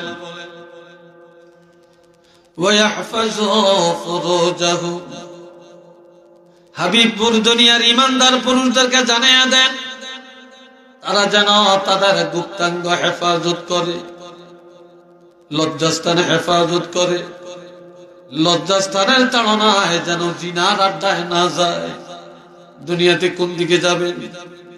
যখন ঘরে ঘরে জিনা, পাড়ায় পাড়ায় জিনা, মহল্লায় মহল্লায় জিনা, শিক্ষা প্রতিষ্ঠানে জিনা, তারপরে লঞ্চ স্টিমারে জিনা, এরোপ্লেনের মধ্যে নাকি জিনা হয়, তারপরে ওই যে কি জানি কয়, কি বালা না কয়া করে, হ্যাঁ বিমান বালা, হিডিন চানে বালা, কি বালা? বিমান বালা। কোথায় যাবেন? স্টিমারের কেবিনের মধ্যে জিনা, আবাসিক হোটেলের মধ্যে জিনা, জিনার বেহার বড় ব্যবসা, বড় জাঁকজমক চলছে। কি ভাই কথাটি কিনা? যখন দেখবা পর্দা থাকবে না, যখন জিনায় সব জমিন নাপাক হইয়া যাবে, ফসলে বরকত থাকবে না, মাছের মধ্যে বরকত থাকবে না, গোস্তের মধ্যে বরকত থাকবে না, দুধের মধ্যে স্বাদ থাকবে না, ডাইলের মধ্যে স্বাদ থাকবে না, কোন খাওয়া খাদ্যের মধ্যে স্বাদ থাকবে না, শাকসবজির মধ্যে মজা থাকবে না, ভিটামিন থাকবে না। আর আসমানের গজব জমিনে আসবে, করোনা দেখা দিবে, সাইক্লোন দেখা দিবে, ভূমিকম্প দেখা দিবে, মানুষের মায়া দয়া চলে যাবে, একজন আর একজনের সাথে সম্পর্ক নষ্ট হয়ে যাবে, মানুষ মানুষকে মেরে ফেলবে, একটুও লজ্জা করবে না, ভয় করবে না। ছেলে বাপেরে মারবে, বাপে ছেলেরে মারবে, ছেলে মার গলার মধ্যে রশ্মি লাগায়া টানিয়া মাকে মারবে, মা ছেলেরে মেরে ফেলবে, আবার মা পরকিয়ায় সন্তানরা কিয়া অন্য বেগানা পুরুষের সাথে চলে যাবে। একটু চিল্লিয়া বলেন না নাউজুবিল্লাহ। এরকম আসেনি? জোরে বলেন আছে কিনা? কোথায় যাবে? শেষ কথা, কুল্লিল মুমিনাত, হাবিব এবার মহিলাদেরকে জানান, যে মহিলারা ইমানদার। জোরে বলেন কি? ইমানদার। ইমানদার মহিলাদেরকে জানিয়ে দেন, ইয়াগদুদনা মিন আবসারিহিম, মহিলারা যেন রাস্তা দিয়া পুরুষ যাবে, দুলামিয়া যাবে, বরযাত্রী যাবে, কনে যাত্রী যাবে, তারপরে রং বেরঙ্গের মানুষ যাবে, নেতা যাবে, নেত্রী যাবে, চেয়ারম্যান যাবে, মেম্বার যাবে, ছাত্র যাবে, শিক্ষক যাবে, মেয়েরা তাদের নজরটা যেন হেফাজত করে, কোন অবস্থায় মেয়েরা যেন চোখ দিয়া না তাকায়। বাড়িতে কত রঙের মেহমান আসবে, পিসাব আসবে, হুজুর আসবে, আলেম আসবে, একদিকে যেন উকি দিয়া না তাকায়। কথা বুঝছেন? না তাকায়। আর কি করে? ওয়ায়াহফাজনা ফুরুজাহুন্না, মহিলারা যেন তাদের লজ্জাস্থানে হেফাজত করে রাখে, গুপ্তাঙ্গ হেফাজত করে রাখে। ওয়ালা ইউবদিনা যিনাতাহুন্না, মহিলারা যেন সুন্দর আকর্ষণীয় পোশাক আদি ব্যবহার করে। জিনাতপূর্ণ পোশাক, আকর্ষণীয় পূর্ণ পোশাক, যেই পোশাকের দিকে তাকাইলে চোখ লেগে থাকে, এমন পোশাক প্রকাশ্যে যেন ব্যবহার না করে। বেগানা পুরুষের কাছে স্বর্ণ অলংকার, নেকলেস, হাতের চুড়ি, কানের দুল, এগুলা যেন না দেখায়, ব্লাউজটা যেন না দেখে। আর মহিলার শাড়িটা কোন বেগানা নজরে যেন না পড়ে, সালোয়ার কামিজ যেন নজরে না পড়ে। মহিলারা গোসল করে যখন কাপড় রৌদ্রের মধ্যে দিবে, ওই সময় তারা পর্দার ভিতরে কাপড় দিবে। রাস্তার পাশে যেখানে মানুষের আসা যাওয়া, এমন জায়গায় যেন মহিলারা তাদের পোশাক রৌদ্রের মধ্যে না টানায়। মহিলারা পর্দার মধ্যে দিবে। আর কি করবে? মহিলারা লজ্জাস্থানে হেফাজত করবে, তাদের সৌন্দর্যের পোশাক গোপনে ব্যবহার করবে। ওয়ালিয়াদরিবনা বিখমরিহিন আলা জুয়ুবিহিন, মহিলারা যেন বাড়ি কাপড়ের ওড়না ব্যবহার করে। এই বাড়ি কাপড়ের ওড়না দিয়া তাদের মাথার চুল ঢেকে রাখে, গাঢ় ঢেকে রাখে, কান ঢেকে রাখে, আর তাদের এই সিনা ঢেকে রাখে। তারা যেন বাড়ি কাপড়ের ওড়না তাদের বক্ষ দেশের মধ্যে লম্বা করে ফেলে রাখে, অথবা বক্ষ দেশ যেন পেঁচিয়ে রাখে। কারণ পুরুষের বক্ষ দেশ কোন মানুষের রিজিকের ভান্ডার না, মহিলাদের বক্ষ দেশ সকল মানুষের রিজিকের ভান্ডার। ইমাম আবু হানিফা বলেছেন, কোন মহিলা যদি বাচ্চারে দুধ পান করায়, এই অবস্থায় অন্য কোন বেগানা পুরুষের নজরে যদি মহিলা স্তনের কোন অংশ নজরে পড়ে, আর এই অবস্থায় যদি বাচ্চারে দুধ পান করায়, এই বাচ্চা হবে সন্ত্রাস। এই বাচ্চার লজ্জা থাকবে না, শরম থাকবে না, এই বাচ্চা হবে 1 নম্বর বেয়াদব। একটু চিল্লিয়া বলেন না নাউযুবিল্লাহ। আরেকটু জোরে কর। এই জন্য আমার আল্লাহ বলেন, মহিলারা যেন পাতলা কাপড়ের ওড়না ব্যবহার না করে, জর্জর কাপড়ের ওড়না ব্যবহার না করে, তারা যেন ভারী কাপড়ের ওড়না ব্যবহার করে। এবং তাদের মাথা, তাদের ঘাড়, তাদের সিনা, তাদের বক্ষ দেশ যেন পেঁচিয়ে রাখে, এবং বুকের বাড়তি অংশ, দুধের ভান্ডার, রিজিকের ভান্ডার, এটা যেন কোনো বেগানা পুরুষের নজরে না পড়ে। আয়ার পরে কি করবে? ওয়ালা ইউবদিনা যিনাতাহুম, কোন অবস্থায় তাদের সৌন্দর্যের পোশাক বেগানা পুরুষের কাছে ব্যবহার করবে না। অনেক মেয়ে লোকে দেখবেন স্বামী স্বর্ণ দিছে, নেকলেস দিছে, চুড়ি দিছে, কানের দুল দিছে, এগুলা ব্যবহার করে না। যখন বিয়া খাইতে যায়, বিবাহে যায়, রিসোর্টে যায়, তারপর পিকনিক খাইতে যায়, যখন তারা পার্কে যায়, তখন এগুলি সব লাগে। এই কথা ঠিক না? সব লাগে যায়। এই জন্য আল্লাহ বলছেন, কোন অবস্থাতে এগুলা অন্যের কাছে ব্যবহার করবে না। আর করবে কোথায়? ইল্লা লিবুলাতিহিন, একমাত্র তারা এই সৌন্দর্যের পোশাক তাদের স্বামীদের কাছে ব্যবহার করবে। একটু মারহাবা কর, আরেকটু জোরে কর। কার কাছে ব্যবহার করবে? স্বামীদের কাছে। আজকাল এই বিধান যেখানে আছে, শান্তি যেখানে আছে, এই বিধান নাই, শান্তি নাই। আর এই ওয়াজ আমরা করতে চাই না, এই ওয়াজ আমরা শুনতে চাই না। আর এই ওয়াজের ধারে কাছে এই ওয়াজের মূল্যায়ন আমরা বুঝি না। এই কথা ঠিক কিনা? আজকে বলেন, যেই কথাগুলি আমরা বললাম, এই কথাগুলি আমাদের দুনিয়ায় চলার প্রত্যেকটা সেক্টরে প্রয়োজন আছে কি নাই? আরেকটু জোরে বলেন, আছে কি নাই? আমরা আজকে এই আলোচনাকে সাদরে গ্রহণ করব, আমল করার চেষ্টা করব। সাধ্য মতো আমরা বাড়িতে গিয়ে আমাদের মা বোনকে আমরা সেভাবে পরিচালনা করব। রাজি আছি আমরা? জোরে বলেন, রাজি আছি? এটা দুইটা হাত তুলে দেখাইতে পারবেন? গভীর রাত একটু দেখাইতে পারবেন? হাতটা সোজা করে ধরেন, সোজা করে ধরে এমনি লড়া দেন, ফেরেশতারা ক্যামেরাটা করে নেন। সবাই বলে নারে তাকবীর। জোরে বলেন নারে তাকবীর, নারে রিসালাত, নারে রিসালাত। আল্লাহ কবুল করেন, চিল্লে এখন আমি আসেন। এবার আমরা মায়া ভরা মন দিয়া প্রাণ ভরে নবীর সালাম দিই। ইয়া নবী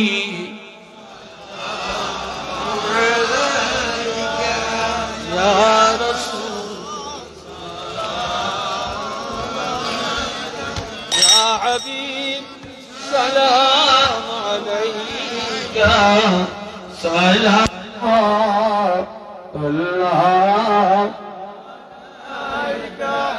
طلع البدر علينا من ثنية الوداع وجب الستر علينا ما دعا لله داعي يا نبي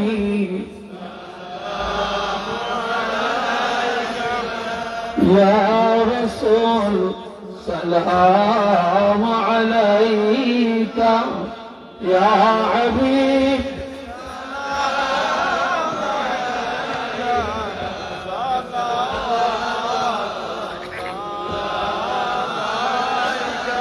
سيدي يا رسول الله وسلم عليك يا حبيب الله أسلا أفناك ديا كادلا آدم حوا مالري إلى دايا قبل قليلا ضاعا يا نبي يا رسول سلام عليك يا حبيب سلام عليك سلام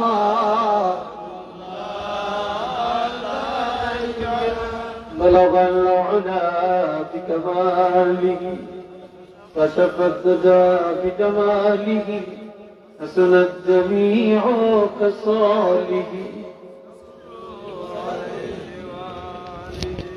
بلغ العلا بكماله كشف الدجى بجماله حسنت جميع خصاله الصلاة والسلام عليك يا رسول الله الصلاة والسلام عليك يا حبيب الله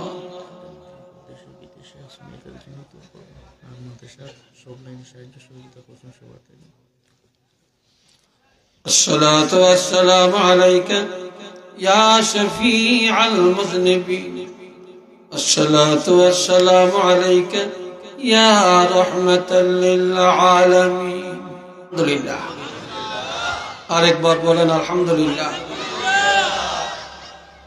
আপনারা দাঁড়িয়ে মুনাজাত দিবেন না বসে মুনাজাত দিবেন? বসে বসে বসে মুনাজাত দেওয়া আদব। এখন আপনারা কি দাঁড়িয়ে থাকবেন যারা গেটে আছেন, না ফাঁকে ফাঁকে এসে বসবেন? যদি মুনাজাত আপনার দরকার থাকে আপনারা একটু আজ্ঞান ওদেরকে বসতে দেন, আর নইলে আপনারা যেখানে ফাঁক পান সেখানে এসে বসে, কিন্তু দাঁড়িয়ে মুনাজাত দিবেন না। সবাই বসে যান, সবাই বসেন, ভিতরে ঢুকেন। জুতা খুলতে কষ্ট, মোজা খুলতে কষ্ট, কতক্ষণ ভিতরে যাইব? ভিতরে অনেক জায়গা আছে, আপনার একটু আজ্ঞান না। আরে একটু আগে জায়গা দেন, এদেরকে বসার সুযোগ করে দেন। এত রাত, আপনার এত মানুষ, অনেক জায়গায় তো এত রাত্রে মানুষ থাকে না, মানুষ থাকে না। আপনারা হয়তো কোরআন হাদিসের মহব্বতে, আল্লাহ এবং রাসূলের মহব্বতে আছেন। আল্লাহ সবাইকে কবুল করেন, বলেন আমিন। আপনারা যে কথাগুলি এই পর্যন্ত আমরা শুনেছি। আল্লাহ যেন কবুল করেন, আমল করার তৌফিক দান করেন। সবাই বলেন আমিন। দ্বিতীয়ত, এই মাদ্রাসার প্রতি আপনারা একটু খেয়াল রাখবেন। মাদ্রাসায় আপনাদের সন্তানদেরকে দিবেন, আপনাদের সন্তানকে মাদ্রাসায় দিবেন। এইসব মাদ্রাসায় পড়ানো দরকার। একদিকে আলেম হবে, আরেকদিকে তাদের আকীদা মজবুত হবে। কথা বলছেন? সব মাদ্রাসায় পড়লে আকীদা নষ্ট হয়ে যায়। এই জন্য যেখানে পড়লে অন্তত ঈমান আকীদা মজবুতি অর্জন হয়, সেই জায়গায় বেশি যাওয়া দরকার। আরেকটা, মাদ্রাসা দান সদকা যা দরকার দিবেন, সহযোগিতা করবেন। ধনীরা, বিত্তবানেরা সবসময় মাদ্রাসার প্রতি সুনজর রাখবেন। আর নজরের মধ্যে সবচেয়ে বড় সুনজর হলো আপনাদের সন্তানকে মাদ্রাসায় দিবেন। পাশাপাশি আপনাদের অনুদানে মাদ্রাসা চলে, এই মাহফিল চলতেছে।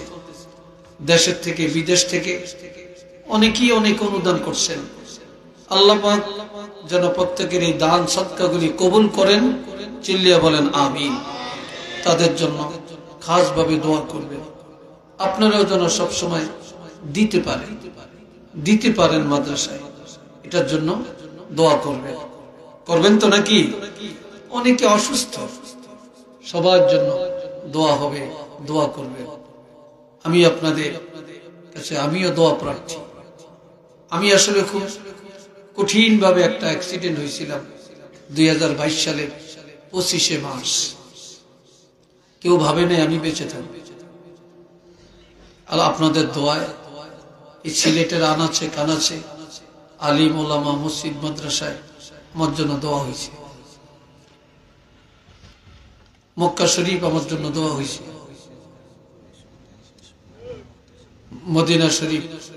মদিনা শরীফ দোয়া হয়েছে, সারসিনা দোয়া হয়েছে, ফুলতুলি দোয়া হয়েছে। তো এই দোয়ার বিনিময়ে আল্লাহ আমাকে হেফাজত করছে। কথা বুঝছেন? আমি আপনাদের কাছে একটু দোয়া করি, যেহেতু মুসাফির একটু দোয়া করব। এরপরে শেষ ফিনিশিং দোয়া কে করবে? প্রিন্সিপাল হুজুর আসেন, ফিনিশিং দোয়া করবে।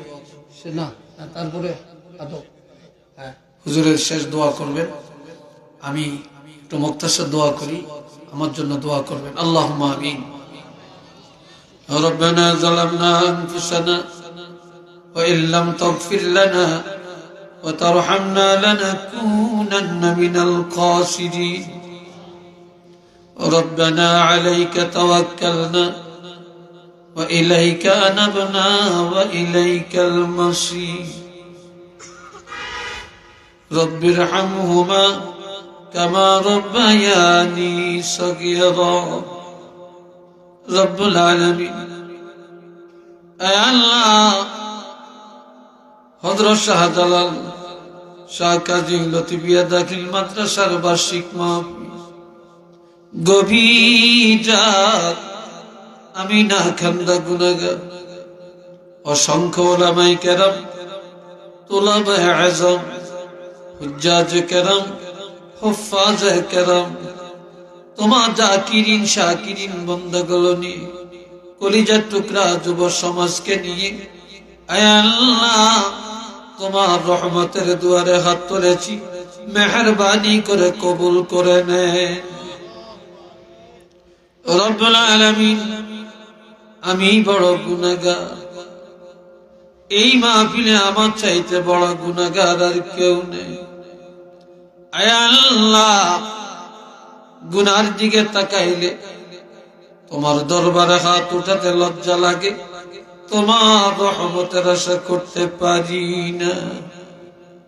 আয় আল্লাহ, আমাদের গুনার দিকে না তাকাইয়া তোমার রহমতের দিকে তাকাইয়া আমাদের প্রত্যেকের মুনাজাত কবুল করে না।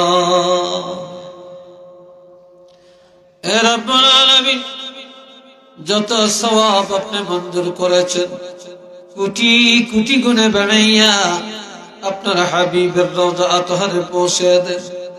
तमाम সাহাবায়ে কেরাম, আম্বিয়া আলাইহিমুস সালাম, শুহাদায়ে কেরাম, তাবেঈন, তাবেঈ তাবেঈন, সালিহিন, সিদ্দিকিন, মুহাদ্দিসিন, মুফাসসিরিন, মুফাত্তিহিন, মুবাল্লিগিন, মুসান্নিফিন, মুআররিফিন, ফুজালা, ফুকাহা, খোতাবা গণের রওয়ায় পাকে পৌঁছায়া দেন।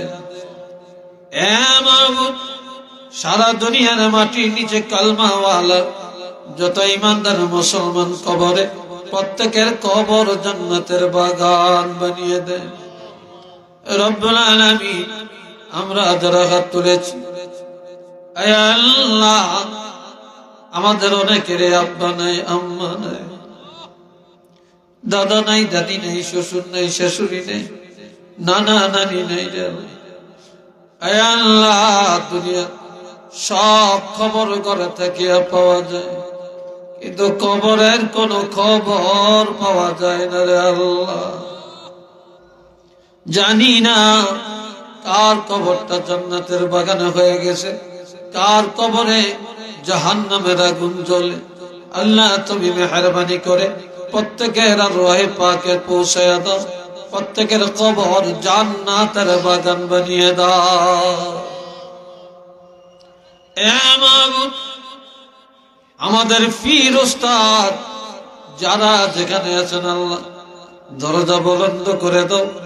হযরত শাহজালাল ইয়ামানী এবং 360 আউলিয়ার দরজা বুলন্দ করে দাও। আল্লামা সাহেব কামলা ফুলতুলি রহমাতুল্লাহি আলাইহির দরজা এখানে বুলন্দ করে দাও। এ মাবুদ, আমাদের আব্বা আম্মা আপনজন যারা এখনো বেঁচে আছেন আল্লাহ, হায়াতে বরকত দেন। আল্লাহ, মজবুত ঈমান দান করেন, নেক আমল করার তৌফিক দান করেন। রব্বুল আলামিন, যে যা সহযোগিতা করেছেন প্রত্যেকের সহযোগিতা কবুল করেন। দেশ থেকে বিদেশ থেকে দিয়েছেন আল্লাহ, কবুল করেন। আয় আল্লাহ, জান মালের নিরাপত্তা দান করেন। আল্লাহ, মাদ্রাসা কবুল করেন, মাদ্রাসার অভাব দূর করে দেন। মাদ্রাসার শিক্ষক ভাইদের কবুল করেন, ছাত্রদেরকে আল্লাহ কবুল করেন। আলেমে হক্কানি রব্বানি হওয়ার তৌফিক দান করেন। আয় আল্লাহ, এই মাদ্রাসা তোমার হাতে সুপর্দ করে দিন। আল্লাহ, আপনি কবুল করেন। আয় আল্লাহ, আখিরি ফরিয়াদ, আমরা গুনাহগার রে আল্লাহ, তুমি মেহেরবানি করে মুহূর্তে আমাদের প্রত্যেকের জীবনের গুনাহগুলি মাফ করে দেয়। আল্লাহ, জীবনের গুনাহ মাফ করে দাও। আল্লাহ, জীবনের গুনাহগুলি মাফ করে দাও। আল্লাহ, দুনিয়ার গুনাহ দুনিয়াতে মিটিয়ে দাও। গুনার বোঝা সহ কাপড়ের কাপড় পরাইও না, গুনাহগার বানায়া কবরে নিও না, গুনাহগার বলে ডাক দিও না। আল্লাহ, গুনার বোঝা নিয়ে মাহফিলে আসি, বেগুনা বানায়া বাড়িতে ফিরে দাও। এলাকার যুব সমাজকে আল্লাহ কবুল করেন, নামাজি বানিয়ে দেন, ভদ্র বানিয়ে দেন, শিষ্টাচার বানিয়ে দেন। আয় আল্লাহ, পিতা মাতার খেদমত করার তৌফিক দান করে দেন। হে রব্বুল আলামিন, যারা অসুস্থ রে আল্লাহ, প্রত্যেকের সুস্থতা দান করে দাও, শেফায়ে কামেলা আজলা নসিব করে দাও। লা তাকনাতু মির রাহমাতিল্লাহ, ইন্নাল্লাহা ইয়াগফিরুয যুনুবা জামিআ, ইন্নাহু হুয়াল গফুরুর রহিম। ওয়া সাল্লাল্লাহু তাআলা আলা খায়রি খালকিহি মুহাম্মাদিন ওয়া আলা আলিহি ওয়া আসহাবিহি আজমাইন। واجعل آخر كلامنا عند الموت لا إله إلا الله محمد رسول الله.